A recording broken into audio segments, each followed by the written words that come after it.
สวัสดีครับท่านผู้ชมภายหลังสหรัฐอเมริกาแจ้งยูเครนถึงการเดินทางปัจจุบันทันด่วนของผู้อำนวยการ CIA แรดคลิปนะครับในการเดินทางมาที่มอสโกขอให้อย่าเพิ่งโจมตีด้วยโดรนและขีปนาวุธนะครับต่อรัสเซีย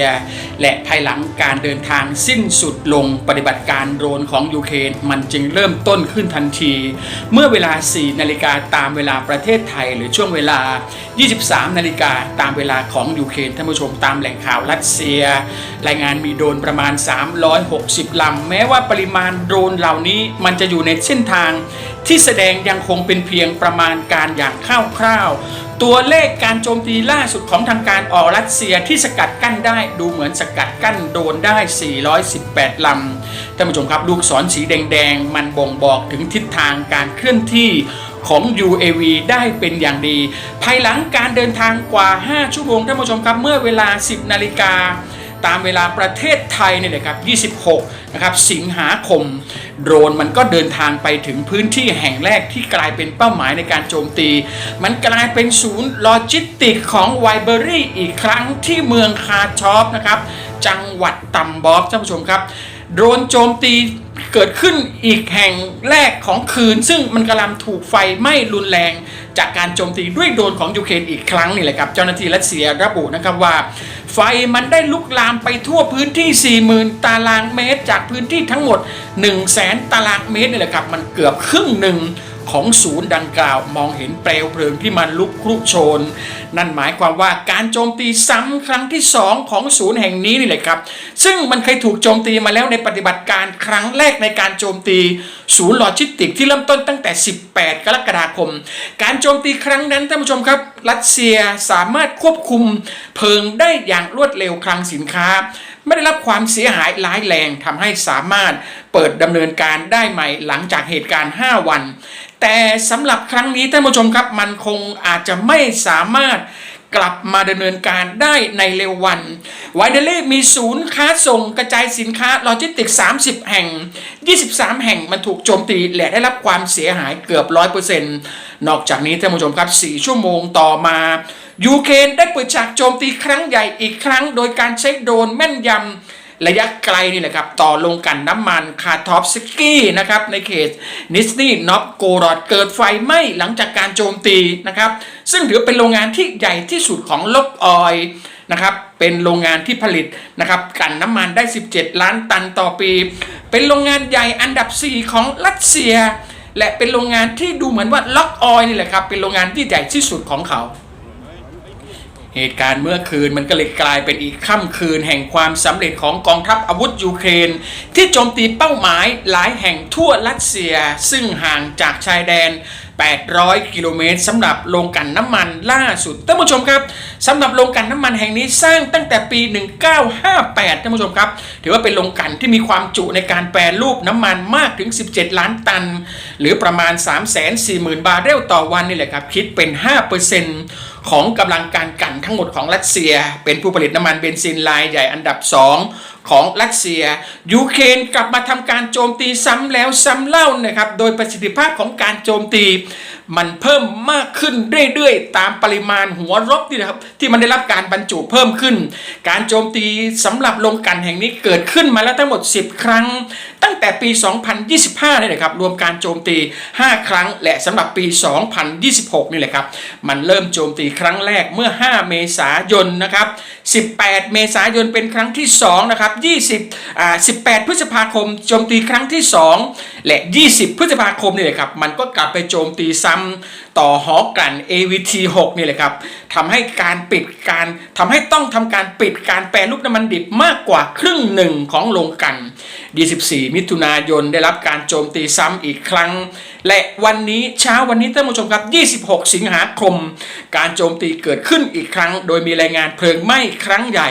ที่โรงกลั่นขณะที่เมื่อวานนี้ท่านผู้ชมครับ25 สิงหาคมมันก็มีรายงานยูเครนได้โจมตีโรงกลั่นน้ำมันนะครับถึง2 แห่งนะครับซึ่งก็เกิดขึ้นที่อาฟิฟสกี้ ถูกโจมตีเป็นครั้งที่5นี่แหละครับและอีกแห่งหนึ่งก็คือโรงกลั่นน้ำมันโนโวซากตรินซึ่งถูกโจมตีมาแล้ว4ครั้งเป็นครั้งที่5เหมือนกันมันสร้างความปั่นป่วนต่ออุตสาหกรรมน้ำมันของรัสเซียอย่างหนักบริษัทต่างๆเหล่านี้นะครับดูเหมือนว่าเป็นนะครับเจ้าที่ดูเหมือนจะต้องได้รับการซ่อมแซมไม่ไหวเลยแหละครับเจ้าของดูเหมือนการโจมตีอย่างหนักหน่วงนะครับแทบจะติดกันนี่แหละครับขณะเดียวกันปูตินเพิ่งออกกฎหมายใหม่ท่านผู้ชมให้บริษัทต่างๆเหล่านี้นี่แหละครับต้องจ่ายค่าความเสียหายให้กับรัฐบาลโทษฐานที่ไม่สามารถป้องกันการโจมตีจากโดรนของยูเครนได้นี่แหละครับกลายเป็นว่าบริษัทเหล่านี้โรงกลั่นเหล่านี้นี่แหละครับ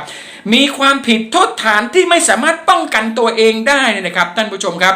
การโจมตีอย่างหนักหน่วงและการซ่อมแซมที่ไม่สมบูรณ์นี่แหละครับมันกำลังทำให้ประสิทธิภาพการกลั่นของน้ำมันนี่แหละครับมันลดลงเรื่อยๆประสิทธิภาพของน้ำมันรัสเซียทั่วประเทศปัจจุบันโรงกลั่นนะครับสถานีน้ำมันทั่วประเทศตอนนี้มีแรงงาน 28% เท่านั้นที่มีน้ำมันเบนซินจำหน่ายแต่เบนซินที่จำหน่ายท่านผู้ชมครับเกรดน้ำมันเบนซินนี่แหละครับที่มันได้รับความนิยมมากที่สุดมันก็คือ A95 เทียบเข้ากับเบนซิน95ของเราเนี่ยแหละครับแต่มันแทบจะไม่มีวางจำหน่ายเกือบ 80% ทั่วปั๊มทุกประเทศนี่แหละครับทั่วประเทศนี่แหละครับแม้แต่มอสโกเองท่านผู้ชมครับการหาน้ำมัน A95 หรือว่าเบนซิน95นี่แหละครับมันก็กลายเป็นเรื่องลุ้นเสี่ยงโชคไปแล้วในขณะที่ในไครเมียหรือว่าเชชเนียเนี่ยครับที่ถูกยึดครองมันแทบจะหมดไปจากโรงกลั่นจากคลังน้ำมันหรือว่าสถานีบริการน้ำมันท่านผู้ชมครับสาเหตุที่ทำให้น้ำมันหายไปมีเพียง 28% ที่มีจำหน่ายเนี่ยนะครับเกิดขึ้นก็เพราะโดรนนี่แหละครับมันไปโจมตีโรงกลั่นน้ำมันของรัสเซียมากกว่า70ครั้งท่านผู้ชมครับเฉพาะเดือนสิงหาคมเพียงเดือนเดียวนี่แหละครับ5โรงกลั่นมันถูกปิดตัวลงไปแล้วนะครับอาจจะมีโรงกลั่นที่6ตามมาโรงกลั่นเปิมนี่เลยครับกลายเป็นโรงกลั่นล่าสุดที่ถูกโจมตี2ครั้งในเดือนเดียวและตอนนี้มันก็หยุดทำงานทั้งหมดเฉพาะ7วัน1อาทิตย์ท่านผู้ชมครับผ่านมา7วันนะครับรวมถึงเหตุการณ์วันนี้นี่แหละครับมีโรงกลั่นถูกโจมตีไปแล้ว7โรงกลั่นนั่นหมายความว่าเฉลี่ยแล้ววันละ1โรงสถานที่สำคัญนี่แหละครับตอนนี้มันก็เลยทำให้คำถามสำคัญที่เกิดขึ้นตอนนี้ที่มีคำถามว่าใครเป็นคนเปิดนะครับกล่องเพนดูร่ากันแน่ใครที่เริ่มทุกอย่างและตอนนี้ปูตินเองก็ได้คำตอบนั้นไปแล้ววิกฤตการณ์น้ำมันที่มันกำลังเกิดขึ้นทั่วประเทศครั้งที่2นี่แหละครับดูเหมือนมันจะหนักหน่วงกว่าวิกฤตน้ำมันครั้งแรกสังเกตเห็นชัดเจนท่านผู้ชมครับการลุ้นเติมน้ำมันนี่แหละครับรวมถึงปริมาณการต่อแถวการเติมน้ำมันมันบ่งบอกชัดเจนและท่านผู้ชมครับว่าวิกฤตน้ำมันเพียงใดน้ำมันที่กลายเป็นวิกฤตอยู่ปัจจุบันมันไม่ใช่วิกฤตเกิดขึ้นกับประชาชนเท่านั้น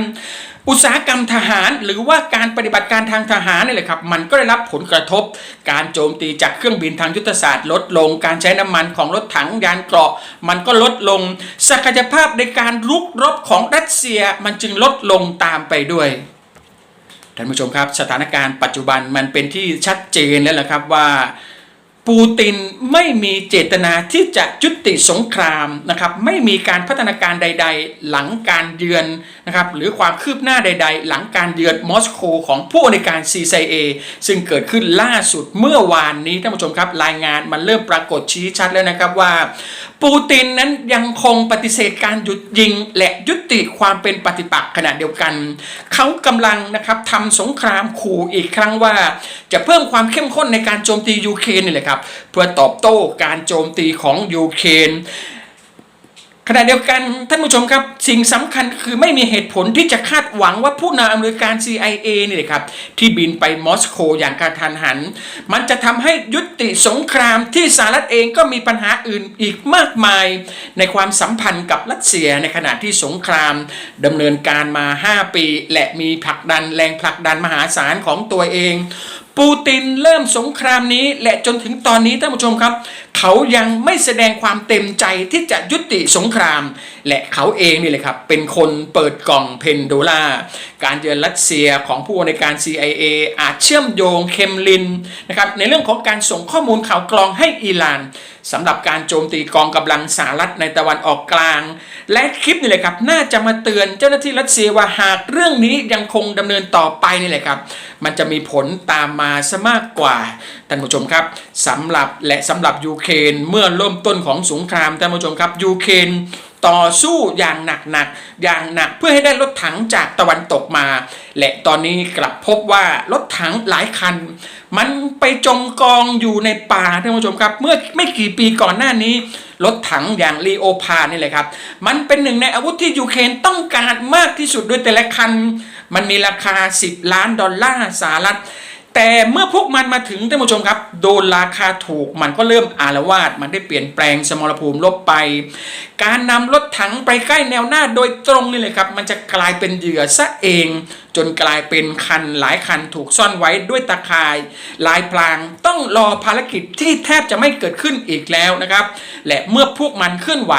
บางคันก็ถูกใช้เหมือนรถแท็กเตอร์ไถนานี่แหละครับที่เอารถราคาแพง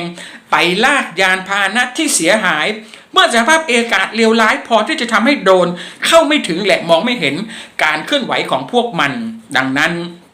ลูกเรือของกองพันรถถังต่างๆเหล่านี้นี่แหละครับมันก็เลยต้องปรับตัวทหารยูเครนประมาณครึ่งหนึ่งของกองพันรถถัง1 หน่วยนี่แหละครับได้ฝึกใหม่เพื่อขับโดรนแทนและนักขับรถถังชาวยูเครนคนหนึ่งพูดอย่างเรียบง่ายนะครับว่ายุคของรถถังนั้นมันจบลงแล้วท่านผู้ชมครับโดนราคาถูกมันทำให้รถถังคันหนึ่ง$10 ล้านสหรัฐต้องย้ายไปอยู่ในพิพิธภัณฑ์ไวกว่าที่คิดขณะเดียวกันความเคลื่อนไหวของชาติยุโรปที่เริ่มนำรถถังออกมาปัดฝุ่นมีการกระจายรถถังไปยังจุดยุทธศาสตร์นี่แหละครับกลายเป็นว่ายุโรปกำลังนำรถถังนี่แหละครับเข้าสู่สงคราม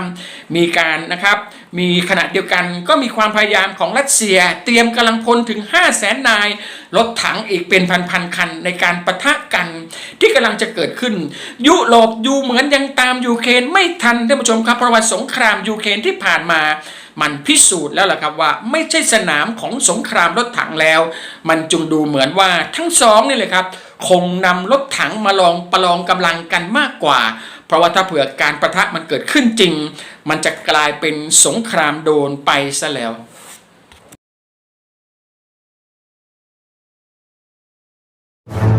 ร่วมแสดงความคิดเห็นผ่านช่องทางคอมเมนต์ด้านล่างได้เลยครับ